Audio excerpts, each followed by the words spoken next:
Well, boys and girls, we are on to our last recording that I'm going to do for Trumpet of the Swan. I'm going to read to you chapter 20 that is titled Billings, and then we will read the final chapter tomorrow on Zoom. Okay, so here we go. On a bright, clear day in January, Lewis and Serena came home to the Red Rock Lakes. From among the thousands of waterfowl, they quickly found the members of their own families, their fathers and mothers and sisters and brothers. It was a noisy homecoming. Everybody wanted to say hello at once. Caho, caho, caho! The wanderers were home at last. Lewis's father, the old cob, made a graceful speech, rather long, but sincere. Lewis raised his trumpet and played, "There's no place like home, home, sweet home." There was a great deal of gossip among the waterfowl about Lewis's having persuaded Serena to be his wife. Everybody congratulated the happy couple, and all the brothers and sisters of Lewis and Serena gathered around and looked at Lewis's possessions. They were much impressed by his worldly goods. They liked the life-saving medal, they loved the sound of the trumpet, and they were eager to see the money in the money bag. But Lewis did not open the bag. Instead, he took it to his father and mother took his mother and father to one side. They all three stepped out on shore, where Lewis slipped the money bag off his neck and with a bow handed it to the old cob. $4,420.78. Then Lewis took his slate and wrote a note to the owner of the music store in Billings, so his father would have something to show him when he got there. The note said, "To the storekeeper of Billings, enclosed, please find $4,420.78. It will pay you for the trumpet and the damage to the store. Sorry about the inconvenience this has caused you." The old cob was not able to count the money, and he was not able to read, but he took the money bag and the slate and hung them around his neck. He felt sure he could now pay his debt for the stolen trumpet.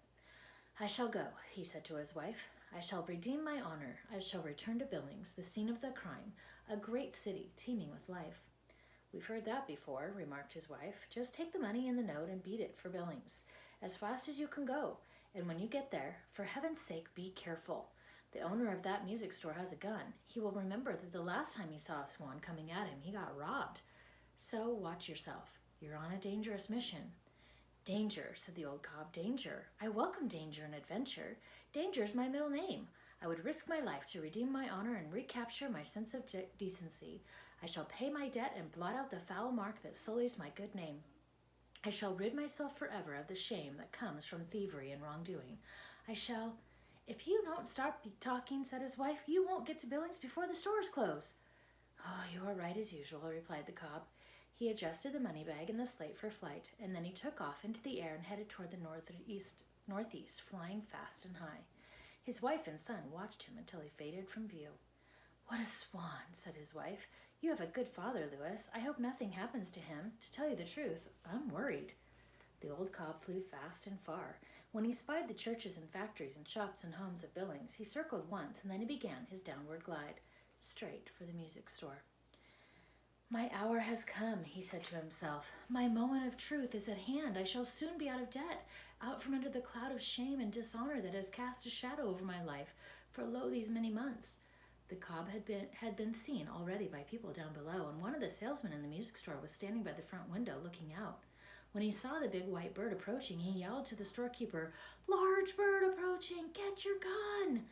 The storekeeper grabbed his shotgun and raced to the sidewalk. The cob was low in the sky, gliding straight for the store. The storekeeper raised his gun. He fired both barrels in quick succession. The old cob felt a twinge of pain in his left shoulder. Thoughts of death filled his mind. Looking back, he saw a bright red drop of blood staining his breast, but he kept going straight for the storekeeper. "The end is near," he said to himself. "I shall die in the performance of duty. I have only a few moments remaining to live. Man in his folly has given me a mortal wound. The red blood flows in a steady trickle from my veins. My strength fails, but even in death's final hour I shall deliver the money to the trumpet. Goodbye, life. Goodbye, beautiful world. Goodbye, little lakes in the north. Farewell, springtimes I have known, with their passion and ardor. Farewell, loyal wife and loving sons and daughters. I, who am about to die, salute you. I must die gracefully, as only a swan can." With that, he sank to the sidewalk, held out the money bag and the slate to the astonished storekeeper, and fainted away at the sight of his own blood. He lay limp on the sidewalk, to all appearances, a dying swan. A crowd quickly gathered. "What's this?" exclaimed the storekeeper, bending over the bird. "Wait, what's going on here?" He quickly read the note on a slate.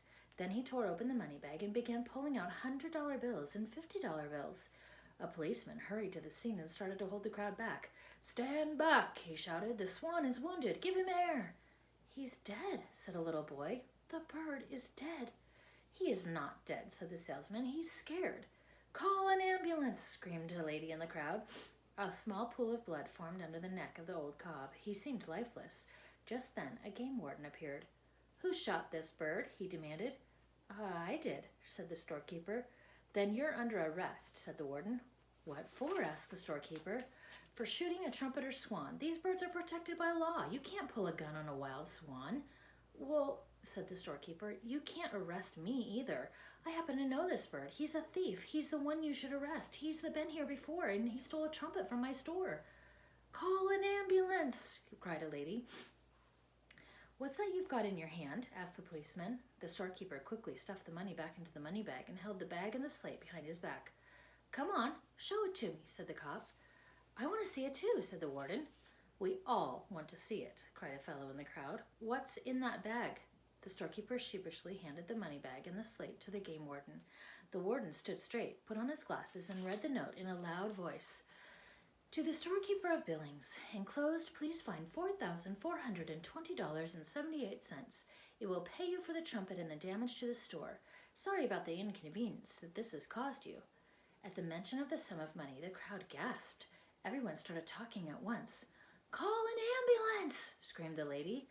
"I'll have to take that money to the station house," said the policeman. "This is a complicated case. Anything that involves money is complex. I'll take the money and keep it safe until the matter is decided." "No, you won't," said the game warden. "The money is mine." "Why?" asked the policeman. "Because," replied the warden. "Because what?" asked the policeman. "Because the law says the bird is in my custody. The money was on the bird. Therefore, the money goes to me until this is settled." "Oh, no, you don't," said the storekeeper angrily. "The money is mine. It says so right here on his slate. $4,420.78 is mine. Nobody's going to take it away from me." "Yes, they are," said the policeman. "I am." "No, I am," said the game warden. "Is there a lawyer in the crowd?" asked the storekeeper. "We'll settle this matter right here and now." A tall man stepped forward. "I'm Judge Ricketts," he said. "I'll decide this case. Now then, who saw the bird arrive?" "I did," said the salesman. "Call an ambulance," screamed the lady. "I saw the bird too," said a small boy named Alfred Gore. "Okay," said the judge. "Describe what happened exactly as you saw it." The salesman spoke first. "Well," he said, "I was looking out the window and saw a swan approaching. So I hollered. The boss got his gun and fired, and the bird fell to the sidewalk. There was a drop or two of blood." "Did you notice anything special about the bird?" asked the judge. "He carried money," replied the salesman. "You don't often see any money on a bird, so I noticed it." "All right," said the judge. "Now we'll let Alfred Gore tell it how he saw it. Describe what you saw, Alfred." "Well," said the little boy, "I was very thirsty, and so I wanted to go to a candy store and get something to drink." "Just tell what you saw, please, Alfred," said the judge. "Never mind how thirsty you were." "I was coming along the street," continued Alfred, "because I was very thirsty. So I was coming along the street on my way to the candy store to get something to drink, and there, up in the sky, all of a sudden there was a big white bird right over me in the sky, and he was sliding down out of the sky like this." Alfred held out his arms and imitated a bird. "And so when I saw the big bird, I stopped thinking about how thirsty I was, and pretty soon this enormous bird, he was enormous, was on the sidewalk, and he was dead, and there was blood all over everything, and that's what I saw." "Did you notice anything special about the bird?" asked the judge. "Blood." "Anything else?" "No, just blood." "Did you hear a gun?" "No, just blood." "Thank you," said the judge. "That will be all." Just then a siren started wailing. "Ooh-ah, ooh-ah, ooh-ah." An ambulance came screaming down the street. It stopped in front of the crowd. Two men jumped out. They carried a stretcher and set it down next to where the swan lay. The old cob lifted his head and looked around. "I have been at death's door," he thought, "and now I think I am returning to life. I am reviving. I shall live. I shall return on strong wings to the great sky. I shall glide gracefully again on the ponds of the world and hear the frogs and take pleasure in the sounds of night and the coming of day." As he was thinking these pleasant thoughts, he felt himself being lifted. The ambulance attendants put his slate around his neck, picked him up, laid him gently on the stretcher, and carried him into the ambulance, which had a red light whirling around and round on top of it. One of the men placed an oxygen mask over the old cob's head and gave him oxygen. and away they drove, making a great deal of noise, to the hospital. There he was put to bed and given a shot of penicillin. A young doctor came in and examined the wound where the shotgun pellet had hit him. The doctor said the wound was superficial. The old cop didn't know what superficial meant, but it sounded serious. Superficial is just like a scratch, okay? Nurses gathered around. One of them took the Swan's blood pressure and wrote something on a chart. The old cob was beginning to feel very well again. It felt good to be in bed, being cared for by nurses. One of them was quite pretty. The doctor washed the wound and put a Band-Aid on it. Meantime, back on the sidewalk in front of the store, the judge was announcing his decision. On the basis of the testimony, he said, I award the money to the storekeeper to make up for the loss of the Trumpet and damage to the store. I am placing the Swan in the custody of the game warden. Your Honor, said the warden, don't forget the storekeeper is under arrest for shooting a wild swan. It was a case for false arrest, said the judge wisely. The storekeeper fired his gun at the bird because he was afraid his store would be robbed again.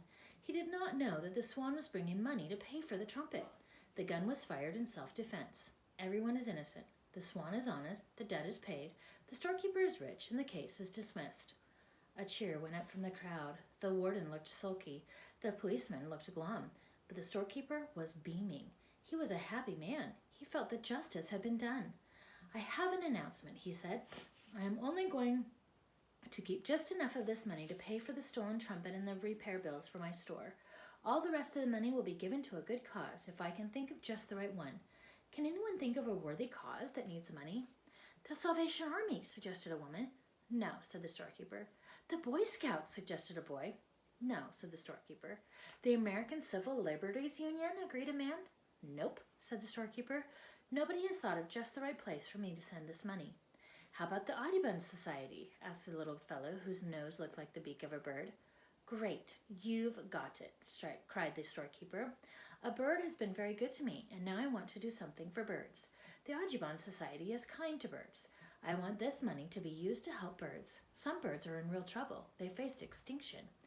What's extinction? Asked Alfred Gore. Does it mean they stink? Certainly not, said the storekeeper.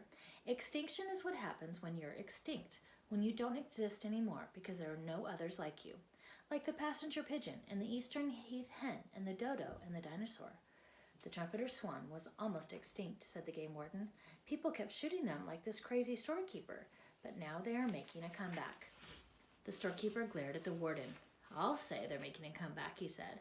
The swan that was just here came back to Billings with $4,420.78 and gave it all to me. I call that making a very good comeback. I can't imagine where he got all that money. It's a mighty funny thing.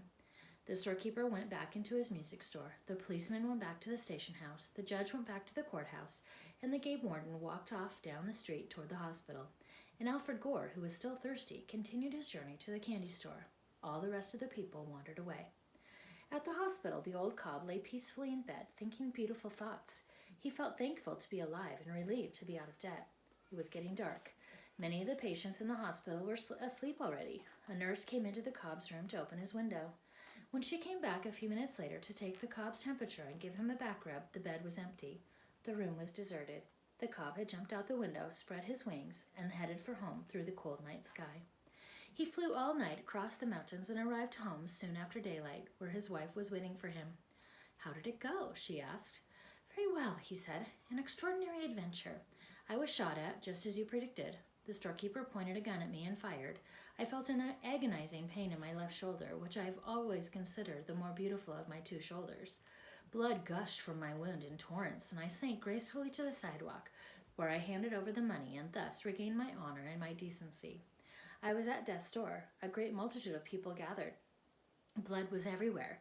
I became faint and passed out with dignity in front of all. The police arrived, dozens of them. Game wardens flocked to the scene in great numbers, and there was a tremendous argument about the money. How did you know all this if you were unconscious? Asked his wife. Oh, my dear, said the cob, I wish you wouldn't interrupt me when I am telling the story of my trip. Seeing my grave condition, someone in the crowd summoned an ambulance, and I was taken to the hospital, where I was put to bed. I looked very beautiful lying there, my black veil contrasting with the snowy white sheets. Doctors and nurses attended me and comforted me in my hour of suffering and pain. You can judge how serious my wound was when I tell you that one of the doctors examined it and said it was superficial. "It doesn't look bad to me," said his wife. "I think you just got nicked. If it had been bad, you couldn't have flown back so soon. Anyway, superficial or not, I'm glad to see you home safe. I always miss you when you're gone. I don't know why, but I do." And with that, she placed her head across his neck and gave him a slight nudge. Then they had breakfast and went for a swim in an open place in the frozen lake. The cob pulled his Band-Aid off and threw it away. And that is the end of chapter 20. Have a great time. I'll see you on Tuesday to do the final chapter together. Okay, bye-bye.